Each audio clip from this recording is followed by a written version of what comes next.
So it's my pleasure to welcome with us this evening Shaun Scott. He's here with his book, Millennials and the Moments That Make Us, a cultural history of the U.S. from 1982 to the present. He's a Seattle-based writer, historian, and filmmaker. His writing has appeared in Jacobin Magazine, Sports Illustrated, and the film journal Senses of Cinema. In addition, he is a writer for the City Arts Magazine, and he contributes a column called Faded Signs, a bi-weekly, and it's about popular culture in late capitalism. So I hope you'll join me this evening in welcoming Shaun Scott.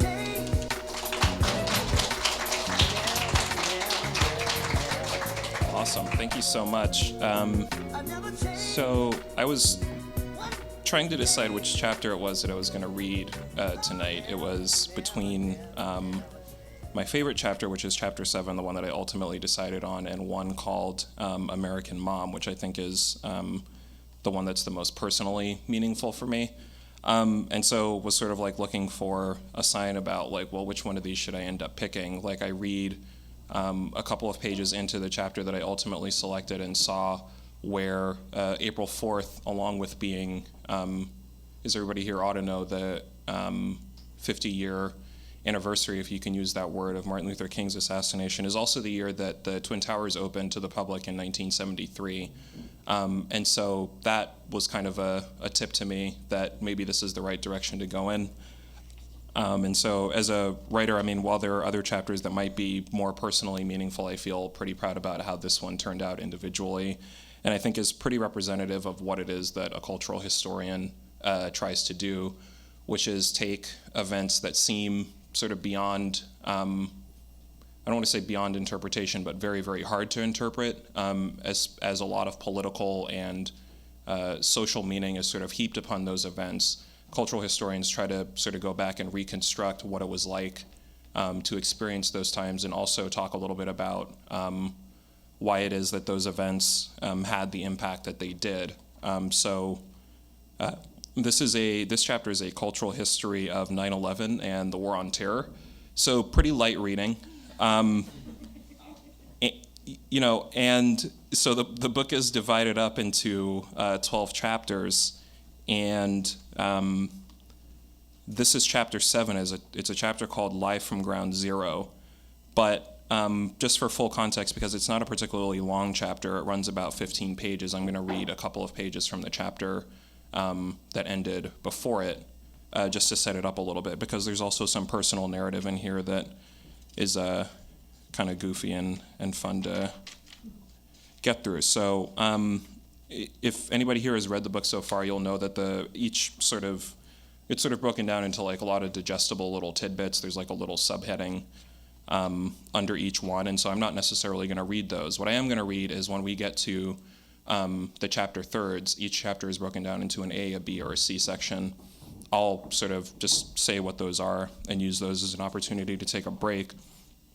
Also, one thing that's going on when we get to 9B in this chapter is it actually becomes a countdown as we're watching the Today Show on the morning of 9/11. It's meaningful for what I'm trying to do in this book for reasons that'll become pretty clear ultimately, but just know that what's sort of happening at that point is there are subtitles that are sort of, or not subtitles, there are sort of subheadings that are showing, 750, 805, 823, on and on and on until the attack, which commenced on 8:46 a.m. And so, yeah, that's a pretty good roadmap for what's going to happen. I think I'm going to do this. It should take about 20 minutes, and then we can take questions after that and have a discussion about it. So, but this first part is going to sort of start from the last couple of pages of chapter 6, and then we're going to get into chapter 7 at some point. So, in the autumn of 1999, I watched on television as private security forces manhandled protesters, many of whom were teenagers and young adults who objected to the WTO trade agreement that offshored tens of thousands of American jobs. WTO was one in a series of 1990s measures that, along with NAFTA and Clinton's repeal of Glass-Steagall, instituted a state of economic insecurity among Americans. At the time, I did not understand the politics behind the WTO protests. but I did identify with their angst. As millennial kids, we were caught in an age cohort that adults wanted to be gifted children who overachieved academically, despite the fact that our schools were given fewer and fewer resources to succeed. The cartoon Daria captured this condition. A spin-off of Beavis and Butthead, Daria follows an alienated young millennial in the titular role. Born in 1984, Daria Morgendorffer is a perpetually misunderstood high school student. Her aloof parents rely on hollow rituals and token praise to compensate for the negative effects that their career-centeredness has had on the family. Cut from the same precocious cloth as Lisa Simpson, Daria is more mature than the doting adults who don't know what to make of her intelligence. Quote, "I don't have low self-esteem," Daria says when her parents send her to therapy. "It's just that I have low esteem for everybody else." Cartoon Network replicated the success of Beavis and Butthead and Daria with South Park, which follows a quartet of irreverent millennial elementary school students. The show fictionalizes the upbringing of its main animator, Matt Stone, who once lived in Littleton and attended Columbine High School. As Stone's incendiary show earned the scorn of American culture warriors, it contributed to a post-Columbine climate that saw young millennials, in the words of Michael Moore's documentary Bowling for Columbine, as ticking time bombs. But in the last analysis of the 1980s and 90s, Americans did not have to fear young millennials, Generation X, or obscenity. They did not have to fear that young millennials were going to grow up stupid and lazy, as a nation at risk would have them believe. They did not have to fear that foul language from Gen X rebels like Two Life Crew or Nirvana or Beavis and Butthead as cultural warriors would have them believe. And they did not have to fear missing out on the latest consumer craze as Pepsi, the Spice Girls, or Lisa Frank would have them believe. On the eve of the new millennium, what Americans really had to fear was America's runaway capitalist status quo. Americans, in the words of Chuck Klosterman, failed to comprehend how they were trapped by the same system that they supported. Unwilling to face reality, Americans became infatuated with the disaster scenario of the Y2K bug. As Frederick Jameson once noted, it's easier to imagine the end of the world than it is to imagine the end of capitalism. But the arrival of the new millennium did not lead to the extinction-level event that rapper Busta Rhymes predicted in his December 1998 album of the same name. The cover of Extinction Level Event showed New York City engulfed in a spectacular plumage of fire and smoke. 2 years later, in their 2000 book Millennials Rising, Neil Howe and William Strauss wrote that the Columbine Massacre was the defining event of our generation. As of 8:45 a.m. Eastern Standard Time on September 11, 2001, their analysis was still correct.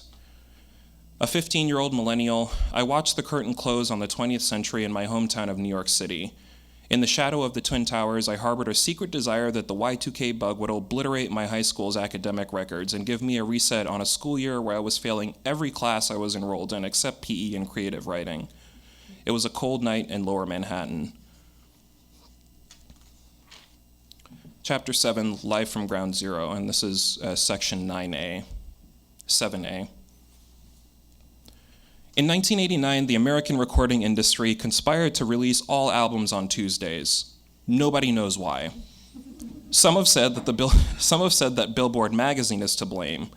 The music magazine published its charts on Wednesdays, meaning that an album released on Tuesday could tally a full 7 days of sales before being ranked alongside its competition. Others have estimated that the recording industry's institution of Tuesday releases was designed to protect vulnerable record stores. Quote, "One retailer might get an album on Monday morning," said Keith Caulfield, co-director of charts at Billboard in 2015, "but a store a couple blocks down the road may not have got their shipment." Whatever the reason for their institution, record release Tuesdays were a treasured day on the American pop culture landscape, a day when now defunct stores like Sam Goody and Tower Records could be filled with eager consumers. September 11, 2001 was one such Tuesday. The batch of albums released on 9/11 included work from headliners Mariah Carey and Slayer, as well as emerging rapper Fabulous. But no matter the status of the artist, their oeuvre was likely to be available illicitly on the internet. In 1999, a couple of Gen Xers named Sean Manning and Scott Parker founded Napster, a peer-to-peer downloading client that allowed anyone with a computer and an internet connection to share and download music files. Replete with themed chat rooms that helped users bond over shared tastes, Napster was in essence a giant record club that did not require anybody to buy any records. Music execs declined to work with this digital insurgency. Quote, their attitude was they refused to negotiate with terrorists, asserted Ali Aidar, Napster's senior director of technology. Scholar Lawrence Lessing has called music piracy culture's Vietnam, and Sony executive Don Lenner compared Napster's effect on the recording industry to Pearl Harbor. Quote, what record companies have done is turned an entire generation of kids into electronic Hezbollah who hate these companies for ideological reasons, proclaimed music writer Jeff Barlow. When coupled with the proliferation of CD rippers and burning software, Napster visited havoc on the recording industry. At its peak in 2001, it had 60 million users who, according to the ransacked Recording Industry Association of America, contributed to a 39% decline in the sales of CD singles. Record release Tuesdays like Tuesday, September 11, 2001, became dark days when the columns of the music industry's financial spreadsheets buckled because of boosted music and lost revenue. Dr. Dre, Eminem, and Metallica revealed their corporate commitments when they took legal action against Napster. Metal and gangster rap were against us, complained Sean Parker in the 2013 documentary Downloaded. The two least likely genres to be suing us were the ones suing us. In the year 2000, millennials and Gen Xers using Napster took up 60% of all internet bandwidth at Indiana University.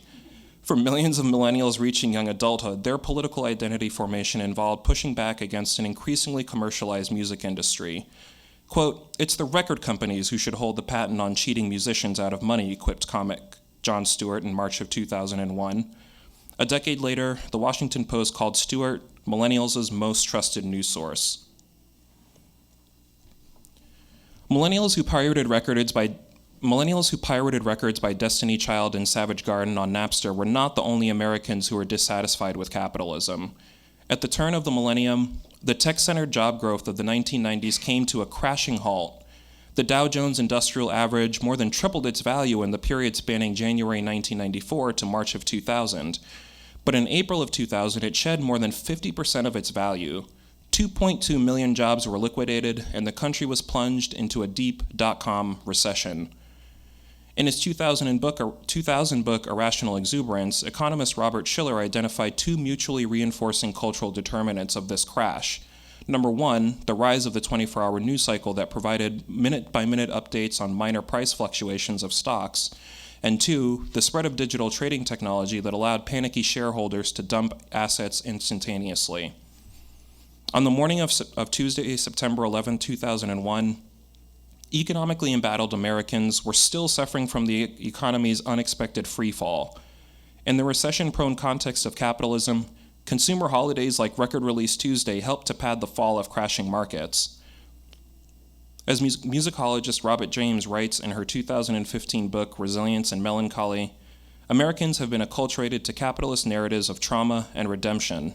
James writes, resilience discourse ties pop music to neoliberal capitalism. Instead of expending resources to avoid damage, resilience discourse recycles the damage into more resources. Resilience discourse follows a specific logic. First, damage is incited. Second, that damage is spectacularly overcome, so that third, the person who is overcome is rewarded with increased status because, finally, and most importantly, this individual's own resilience boosts society's resilience. Of all the records released on Tuesday, September 11, 2001, none embodied the neoliberal resilience narrative better than Jay-Z's The Blueprint. The 13-track rap classic defined the sound of rap music for a decade, introduced the world to producer Kanye West, and elevated Jay-Z from an overexposed gangster rapper with legal troubles to a global ambassador of hip-hop. The cover of The Blueprint shows an authoritative Jay-Z sucking a cigar in a corporate boardroom. Indeed, throughout The Blueprint, Jay-Z's favorite subject is his own dominance as a businessman. Put me anywhere on God's green earth, I'll triple my worth, he brags at the end of the second verse of You Don't Know. The creative key to The Blueprint's triumphant tone is Jay-Z's jubilation at having overcome adverse circumstances. This is a resilience narrative. Jay congratulates himself on his ceaseless work ethic, a character trait he used to overcome the collective trauma of deindustrialization and de facto segregation that crippled Reagan-era Brooklyn. But Jay does not offer collective solutions to socioeconomic malaise. Politics are not a part of this blueprint. Instead, Jay has survived the ravages of neoliberalism because of his ability to turn losses into gains. If his song Girls, Girls, Girls was any indication, Jay woke up on 9/11 wary of bootleggers on Napster, but nonetheless eager to see about the first-class flight his airline stewardess girlfriend saved for him. 7B. The Twin Towers of New York City's World Trade Center complex opened their doors on April 4th, 1973. That same year, Welsh academic Raymond Williams was penning a theory of mass media that anticipated the spectacular demise of those buildings on September 11th. Released in 1974, Williams's book Television, Technology, and Cultural Form viewed TV as the cultural projection of American capitalism. Quote, Williams wrote, "In the debate about relationships between technology, institutions, and culture, television is outstanding." Before Williams, critics assumed that the isolated televised event was TV's primary text. A single episode of Leave It to Beaver or a broadcast of the nightly news was assumed to be at the center of the experience of watching television. Williams rejected this notion, writing that ads, programs, and channel promos flow together as a seamless system. In Williams's lens, a commercial can say as much about the cultural spectacle of the Super Bowl as John Madden's play-by-play commentary of the game. And a network's block of primetime programming says more about its intent than a single scene from Friends, for example. Describing a night of watching television alone for several hours, Williams was impressed by the seamlessness of the medium, writing, quote, "I cannot be sure what I took from the whole flow. I believe I registered some incidents as happening in the wrong film and some characters in the commercials as being involved in the film episodes. Television came to seem like one single irresponsible flow of images and feelings," end quote. In many respects, September 11, 2001 was without precedent. It was not, however, without context. Raymond Williams's notion of flow argues that the sideshows surrounding a television event are as important as the event itself. Adopting Williams's framework, the terrorist attacks of 9/11 must be seen in their full televised context to understand how they landed on America's collective psyche, as the catalyzing act in a capitalist resilience narrative and as the point of no return in an international revenge fantasy. When American Airlines Flight 911 collided with the North Tower of the World Trade Center at 8:46 a.m. Eastern Standard Time, it precipitated 93 consecutive hours of coverage on American network television. In that period, the average daily viewership of NBC, CBS, ABC, and Fox more than doubled.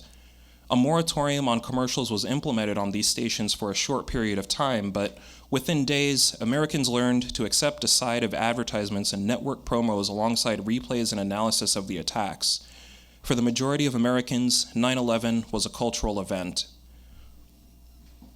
September 11, 2001 started as just another day in the 24-hour news cycle.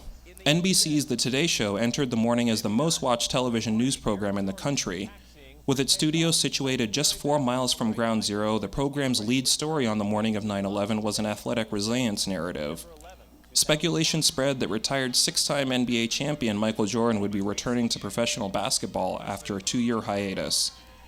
NBC correspondent Bob Faw explains that Jordan's return presented America's recessed economy with an opportunity to rebound. In Jordan's absence, NBA's television ratings slipped. Marketing experts say they'll climb back if he returns, says Faw at 7:03 a.m., as images of Jordan's corporate sponsorships with Nike, McDonald's, and Warner Brothers are shown. The Today Show continued its search for capitalist comeback stories throughout the morning of 9/11. With 93 minutes to go until September 11th became the bloodiest day on American soil since the Civil War, the Today Show host Matt Lauer returns from a commercial break with a story about what he calls America's sputtering economy. NBC White House correspondent David Gregory tells Matt Lauer that Bush's visit to Booker Elementary School in Florida to discuss his education initiatives will attract very little attention for Americans in the aftermath of the dot-com bust. At 7:17 a.m., journalist Tim Russert tells the Today Show co-host Katie Couric that there are natural cycles to economic growth and decline. All participants in this discussion take capitalism's volatility for granted. On the Today Show, nobody questions why capitalism peaks unsustainably and then sheds millions of jobs in horrible recessions. As Matt Lauer and Katie Couric casually discuss brutal austerity measures at 7:20 a.m., the unstated assumption is that Americans must accept the As Lauer and Currit casually discuss brutal austerity measures at 7:20 a.m., the unstated assumption is that Americans must accept the vicissitudes of capitalism without government support. Those who survive will then be left to spin resilience narratives that are then presented as inspiration to those who are still stuck in desperate straits. Disaster is not a bug of capitalism. It's the main feature. After the segment about the recession, the Today Show cuts to a lengthy break for local news and weather. Washington, D.C.'s NBC affiliate forecasts a comfortably dry day of bright sunshine. Pilots describe the skies over New York City as severe clear. When the Today Show resumes at 7:30, footage of the nearby Dean and Dulcas building shows a scrolling headline ticker that shows stocks close higher. It's a fitting beginning to a segment in which Matt Lauer interviews General Electric CEO Jack Welch, who oversaw a 5,200% increase in the stock price of General Electric from 1981 to 2000. When Matt Lauer confronts Welch about laying off 100,000 people at General Electric in a 4-year period, he callously responds, "We didn't get rid of jobs. We didn't get rid of people. We got rid of jobs." Welch is certain that capitalism can correct itself with no regulatory intervention, even if he's uncertain about how or when this revival will occur. "I think the economy is close to the bottom. Where it swings back, nobody knows," says Welch. In the 50 minutes from 8 a.m. until the Today Show cuts to the inflamed North Tower at 8:50, narratives of resilience are at the heart of several more Today Show segments. Matt Lauer interviews Stanford University psychologist Laura Carstensen, who says that the main difference between young people and old people is that young people allow bad moods to get them down for a week. The two agree that a resilient, this too shall pass attitude is a mark of maturity, but the question is never asked, what exactly do young people and old people have to be so moody about? Could it have been that the ups and downs of the American economy were being reflected in the personal struggles of an increasingly anxious population? Teenage millennials worried about the unaffordability of college began recording dangerously high levels of stress at the turn of the millennium, and the pension accounts of droves of adults evaporated in the dot-com recession. To compensate, already busy adults became suddenly even more overworked. Nobody on the Today Show suggests a critical look at the pressures that lead to mood swings. Instead, personal mood management and medication are offered as solutions. Pharmaceutical ads air during the 9/11 broadcast of the Today Show at 7:23, 7:54, and 8:24 a.m. After the segment about mood swings ends at 8:14, a commercial for Stouffer's Box Dinners shows a group of young urban professionals complaining that their lifestyles leave them with little time for adequate nutrition. Not coincidentally, an ad for stomach medication airs 10 minutes later. After an 8:30 weather report in which weatherman Al Roker calls 9/11 a perfect summer morning, the Today Show runs a story about African American resilience in the face of historical hate. "Our music is a canvas of our trials and our tribulations," says singer Harry Belafonte about the box set The Long Road to Freedom. Black music, like the spirituals of The Long Road to Freedom and the bombastic raps of Jay-Z's The Blueprint, serve capital. If individuals from historically marginalized groups can rise to the ranks of pop culture prominence, capitalism is able to appear as an inclusive and fair social order that rewards hard work. But blacks who cannot become success stories are stigmatized as somehow personally deficient. As Nicole Ashoff writes in The New Prophets of Capital, capitalism's ability to present legitimating crises that facilitate the willing participation of society accounts for its remarkable longevity despite periodic bouts of deep crisis. As of 8:45 a.m. on September 11th, capitalism's main legitimating crisis was the dot-com recession. Its new legitimating principle was the celebration of resilience, often embodied by black entertainers like Harry Belafonte and Jay-Z. On the Today Show, trauma is an accepted fact of life in America. Recessions and massive layoffs will eviscerate jobs. Deindustrialization will leave the urban poor with few avenues to success. The ups and downs of the economy will expose Americans of all ages to anxiety and insecurity. The individual who can rise above these circumstances is celebrated for their resilience. Those who cannot perform this feat become the canvas that resilient individuals paint their greatness on. When Katie Couric's interview with Harry Belafonte on the Today Show ends, it is 8:45 a.m. At 8:46, hijacker Mohammed Atta and his cohort of terrorists fly American Airlines Flight 11 into floors 93 through 99 of the 110-story North Tower of the World Trade Center. The viewers of the Today Show are as yet unaware of the attack. When the Today Show returns from a commercial break at 8:47 a.m., Matt Lauer interviews author Richard Hack about his forthcoming biography of American aviator Howard Hughes. A successful entrepreneur from the town of Humble, Texas, Hughes's life story was a capitalist fairy tale about innovation and resolve. A 20th century airplane magnate and media pioneer, his 1930 film Hell's Angels was a war epic that valorized combat pilots of World War I. It is widely credited with being an early ancestor of the blockbuster film that images of the terrorist attacks of 9/11 were compared to. In 1932, Hughes created Hughes Aircraft Company, an aerospace and defense contractor, then went on to acquire Trans World Airlines in 1939. With his ties to the entertainment, weapons, and aviation industries, there may not have been a more fitting subject to anticipate the Today Show's coverage of 9/11. As filmmaker Rick Burns noted in a 2003 installment of New York, a documentary, the symbols and instruments of globalization, skyscrapers, jets, and the mass media would be turned back against themselves with a devastatingly lethal impact on September 11th. At 8:51 a.m., Lauer interrupts the segment about Howard Hughes to, quote, go live right now to a breaking story at the World Trade Center, end quote. 7C. At 9:01 a.m., the Today Show turned to NBC producer Elliot Walker for her eyewitness account of the first attack of the World Trade Center. Quote, there must have been a 3-block cloud of white smoke, said Walker. The air was filled with thousands of pieces of paper that were floating like confetti, end quote. As Walker breathlessly explained the attack on the North Tower, United Airlines Flight 175 struck floors 75 through 85 of the South Tower at 9:03 a.m. The Today Show studio technicians can be heard braying in horror as shards of metal, debris, and yet more paper cascaded onto streets after the second attack. Quote, paper was a constant presence on 9/11, one journalist remembered. It rained down on New York as if in mockery of the kind of business that was done at the World Trade Center, end quote. For New Yorkers at the turn of the millennium, confetti was normally a welcome sight.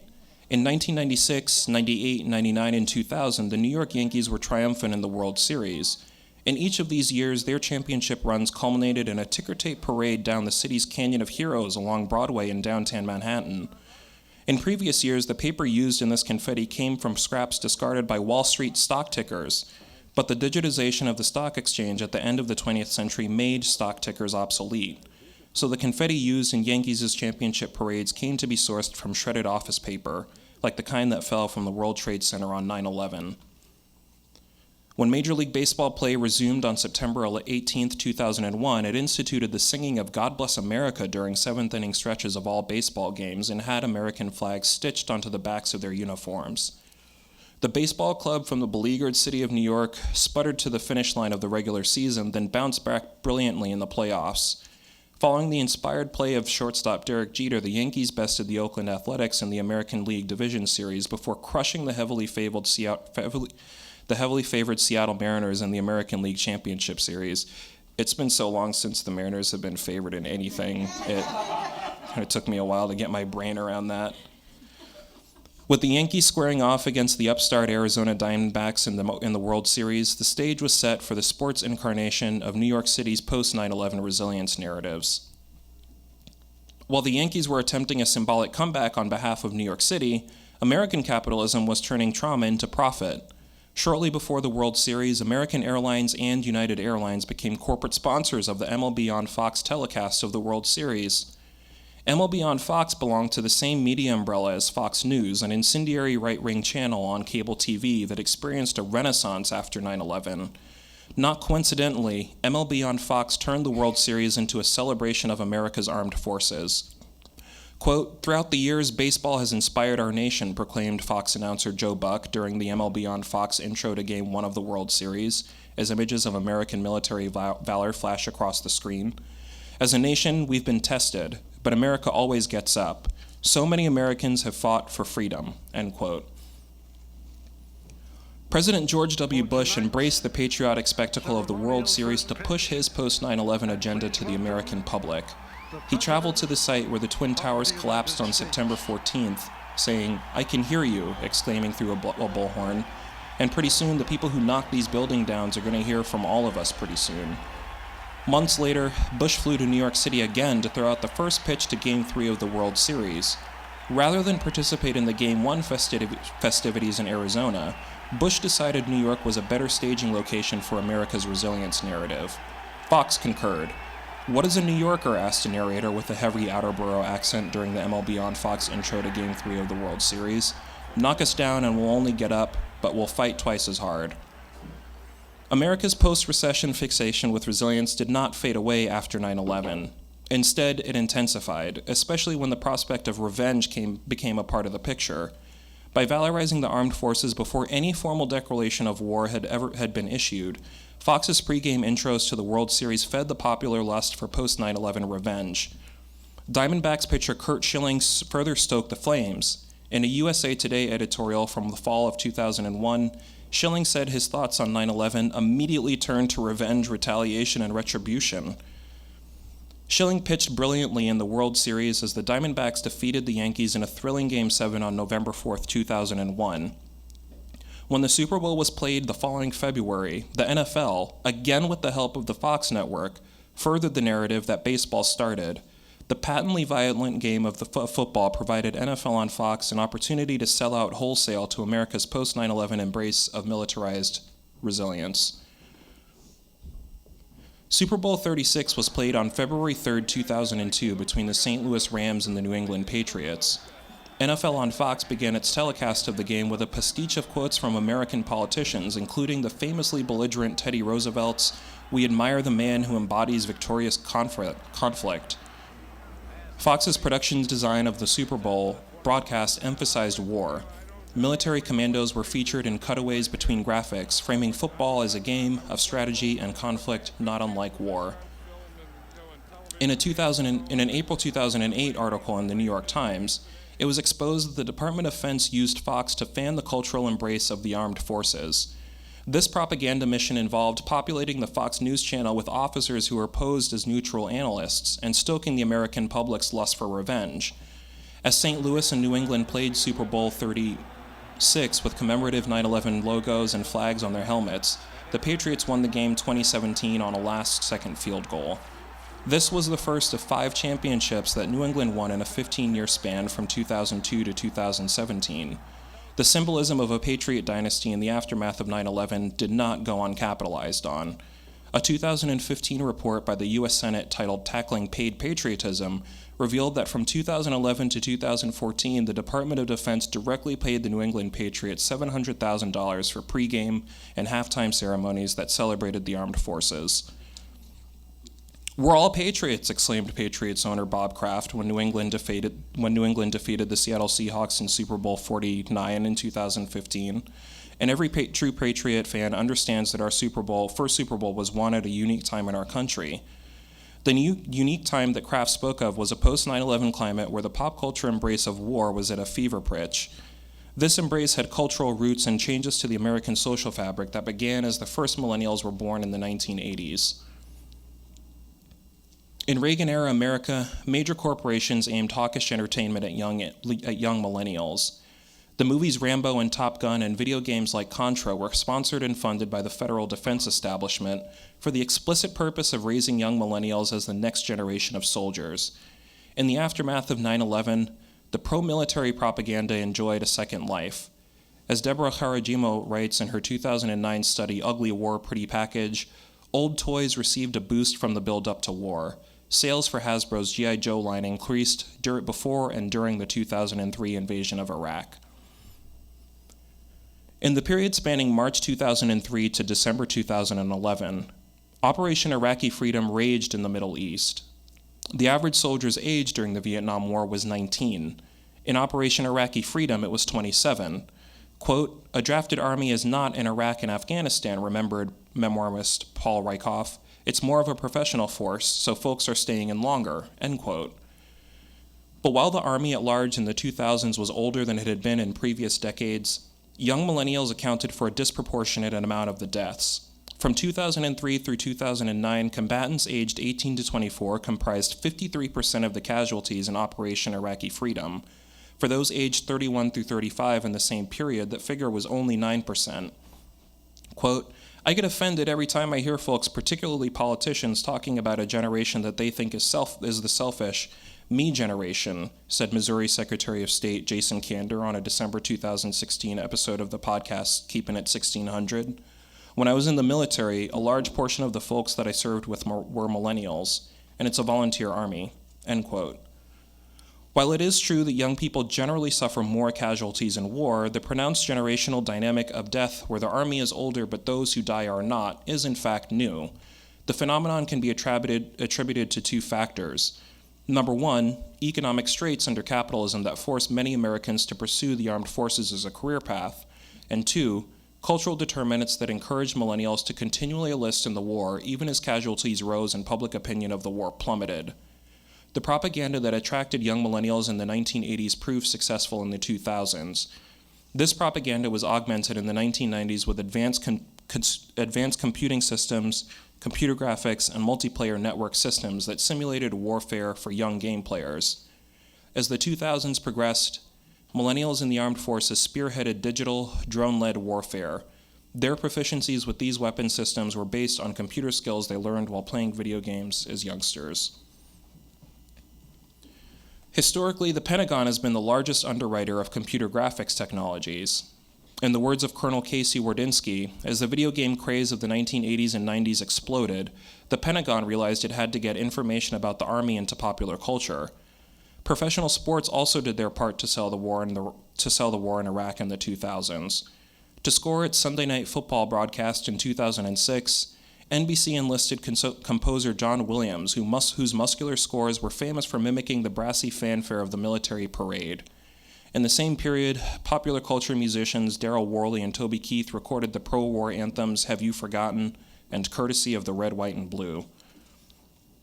In his 2002 book, Welcome to the Desert of the Real, Slavoj Žižek wrote that the terrorist attacks of 9/11 presented America with an opportunity to humbly accept its own vulnerability. In Zizek's words, America could have enacted the punishment for those responsible for the attacks as a sad duty, not as exhilarating retaliation. But America's resilience discourse did not allow for this kind of reflection, nor did it encourage Americans to think critically about capitalism's role in causing the geopolitical instability that created the terrorist scourge in the first place. In the aftermath of 9/11, the producers of the movie Rambo 3 slickly deleted a title card that dedicated the film to the brave Mujahideen fighters of Afghanistan. Ronald Reagan praised the villainized Taliban terrorists as freedom fighters, inviting them to the White House in 1983, then later supplied them with the weapons they'd later use to kill millennial soldiers in the 2000s. 9/11 could have been a referendum on the domestic instability of capitalism and the unforeseen consequences of American military dalliances abroad. Instead, the trauma of 9/11 became the motivating event in a revenge fantasy. A disproportionately young and millennial-filled military were the executors of this revenge. Meanwhile, capitalism, in the words of Daft Punk's October 2001 single, had what it so desperately needed after the dot-com recession, a crisis to help it emerge harder, better, faster, stronger. Quote, "We're going to rebuild," said New York City Mayor Rudy Giuliani in the aftermath of 9/11. "We're going to come out of this emotionally stronger, politically stronger, and most importantly, we're going to come out of this economically stronger too," end quote. All right, so that was, thank you. Thanks a lot. Questions, everybody? It's a real upper of a chapter. If I would have,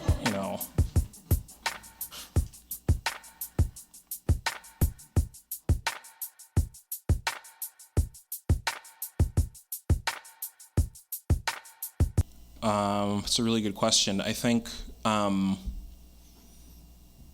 as far as, I think the first writer that I can think of who left an impression on me was probably Alex Haley.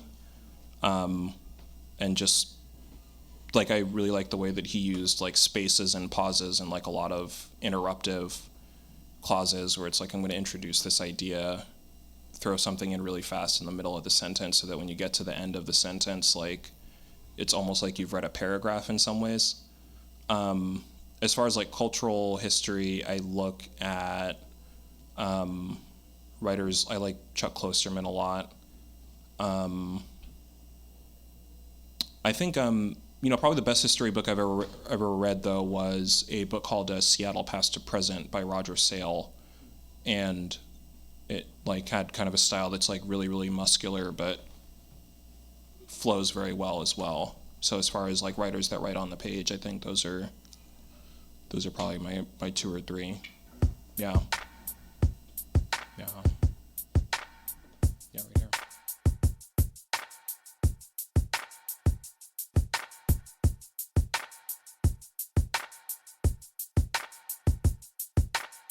Yeah. So it definitely does. In the way that I divide up the book is like in quarters, basically, so that every 3 chapters, 12 in whole, there's like one kind of theme that all of that block of 3 chapters is like wrapped around, and then they build on one another as you go. And that chapter 7 is like the first block, and like chapter 7, 8, and 9, where resilience forms kind of like the central theme of all of them. So chapter 7, which I just read, kind of like introduces it as a theme. And by the time we get to the end of that sort of like that quarter, like the chapter 9 deals a lot with how this emphasis on resilience that you see in particular around this narrative of like young people need to just sort of learn to suck it up. If you're looking for a job, you need to suck it up. You didn't get into the school that you wanted to, suck it up. If you're poor, suck it up, etc. Really kind of mimics a lot of the ways that we've come to, in the last 35 years, understand how people are supposed to deal with individual or even collective disadvantage of any kind, which is that if something's going wrong for you, it's your fault. Like, you should just try harder. And a lot of that kind of narrative that we see cast onto millennials so much was really kind of first rehearsed on people of color en masse in like the 60s and 70s. Like in an earlier point in the book, I sort of talk about the demise of the welfare state of the 50s and 60s, and how what came with that was a set of ideas and a philosophical orientation that says, more or less in so many words, you're on your own. And so we celebrate people that were able to make it out of whatever strait they were in.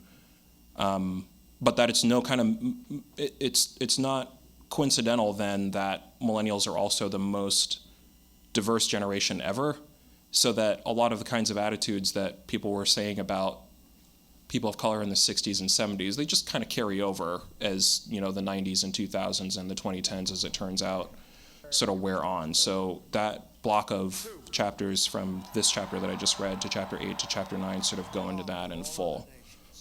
Yeah, it was a huge, there's a reason why I decided to sort of kick off, I guess, that quarter with that kind of idea, because it just wraps around a lot of ideas that I was interested in going through with this book. Yeah. Yeah, right here.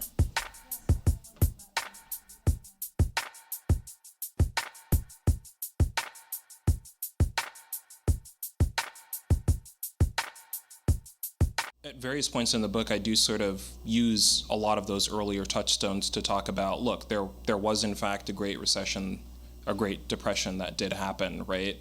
And the ways that people found their ways out of that are interesting to me by way of parallel, but I guess it comes down to feeling like I didn't live through those times, and I know what it looks like to have those times reconstructed to me. In ways that don't really help the ways that me and people that I know are being disadvantaged now, so that it kind of cuts against the grain of what we think a historian is supposed to do, which is sort of just talk about more or less the kinds of continuities that might exist. For me, I guess my central argument in the book is not that, we're the first generation to get screwed over. It's that it's instructive and meaningful to talk about how exactly that happened in this particular context, right? So that's that part of it. Viscerally, I'm just kind of like, it is qualitatively true though that there are fewer social entitlements that exist for millennials. It's qualitatively true that wages are lower. It's qualitatively true that rent is higher. It's qualitatively true that the price of education is higher. It's qualitatively true that you can also link that to the fact that there are more African Americans, Asian Americans, people of Latin American descent in this generation who historically suffer that kind of economic depression anyway. And also it's qualitatively true that like one of the things that you can say about millennials that is not the case about a previous generation or even the one before that is that there are more non-white people in our generation than there have been in any other American age cohort. And it doesn't matter how you slice it. You can say 20-year age cohorts, 25, 30, whatever. So those, at a certain point in time, those facts kind of mount and they paint a general picture. And also, kind of the idea of looking at previous generations and the way that they took out of the economic downturn of, like say the 70s or maybe even the 1920s, many times they got out of those by doubling down on a lot of the same kind of logic that we're sort of struggling through right now. So that if there are older adults that want to have a conversation about, we had it hard too, I'm going to need to see some receipts about who did you vote for in the elections of 1980 and 1984? How much, to what extent did you buy into the neoliberal project as it was being constructed in front of you? What was your role in that, literally? It feels important to me to ask that question of pretty much everybody, but I think in particular older Americans who get, defensive about, why are you talking about them and not talking about me? Like, why are you talking about people who were born after 1975 and not talking about me, right? And it's like, there's a reason for that, and it's because you probably have a pension, and most of the people here might not. So we can start the conversation there, and the reconciliation can happen somewhere in the middle of that, but it's not gonna happen before that. That gets like stated. So, I don't know. Yeah.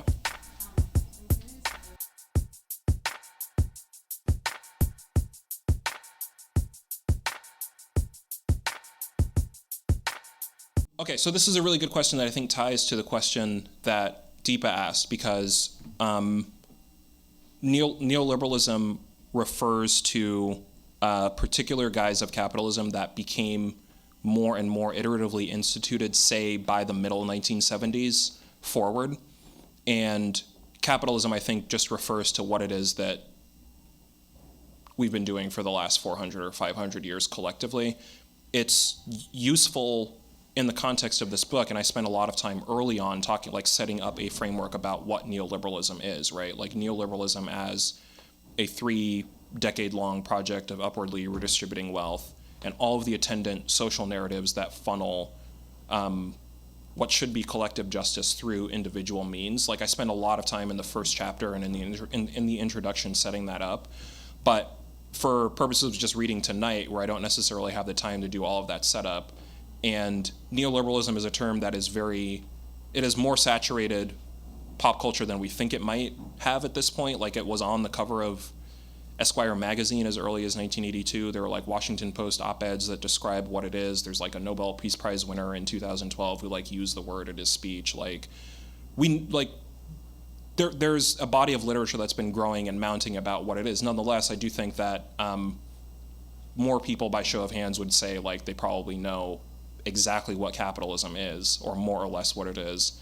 And neoliberalism is a little bit more of a technical term. So, just reading it without being able to read the entire book, it feels like it makes kind of sense to just kind of selectively edit. And I don't appreciate that you caught that I was doing that either. I just want to say it's very good. It's good. It's great. Anything else? All right. Oh, here's one right here.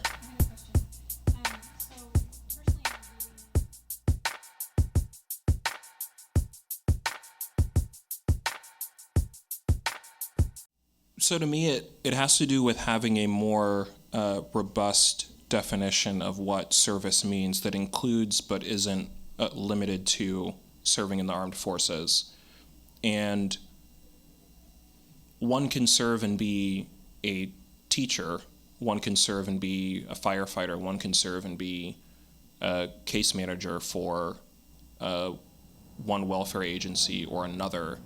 And the fact that we funneled so much of our investment in what philanthropy or what service means through the armed forces and police departments means that the other sort of avenues of civic life that somebody who served will depend on once that is over. I mean, once you have served, you have always served, but does come a point in time, if you're fortunate enough to make it back, where you enter life generally and you're, having served in the military becomes a memory, and that you have to learn how to interact with and partake in civic life and be a part of institutions that you sort of depend on, that you maybe did not think about before you went. You might not have think about before you served. And I don't know exactly how that happens, but I do know that seems to me like where the problem lies, is that we have, like, at this stage, there's so much of an investment in the idea that the only way that you can sacrifice and be rewarded for it socially was to have gone, through the armed forces, or maybe you were a police officer or something like that. And I think that's unfortunate, basically. I do think probably if I had like a statement or something like that I could take back in the chapter that I read earlier, is like, it's not only the case that people join the armed forces because of economic anxiety. Many people go because they have positive ideas about, like, patriotism means something to them, to the point where they're willing to risk their lives for it, and that's meaningful and has worth and value. I also think that that's not the only way that one can make a sacrifice, and I really don't. I mean, in some ways, the failures of what we would call neoliberalism are most manifest in the way that we collectively treat veterans, and as much pop culture representations as there are about serving in the military and getting ready to do it, there are precious fewer about what it means to readapt. And that's my case for why the first Rambo was actually a progressive film, right? Like, it actually tried to depict what that would look like. It's unfortunate on two counts. Number one, because it was directly funded by the armed forces, right? That is true. There are receipts for that exist. There's a film liaison named Phil Straub, who since the early 80s has been working sort of on behalf of the Pentagon to seek out scripts that portray the military favorably.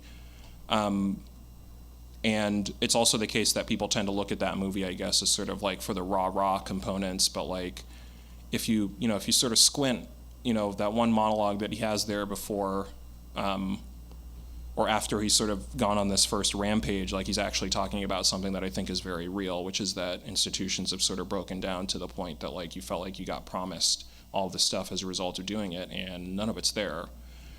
And war is bad, also. It's really bad. All right, maybe we'll do one more and then we can sign some books. Is there anybody else? It's a great question. Awesome, really cool. Well, thank you so much, everybody, for making it out. Really appreciate it. Thank you for the great questions. Thank you so much.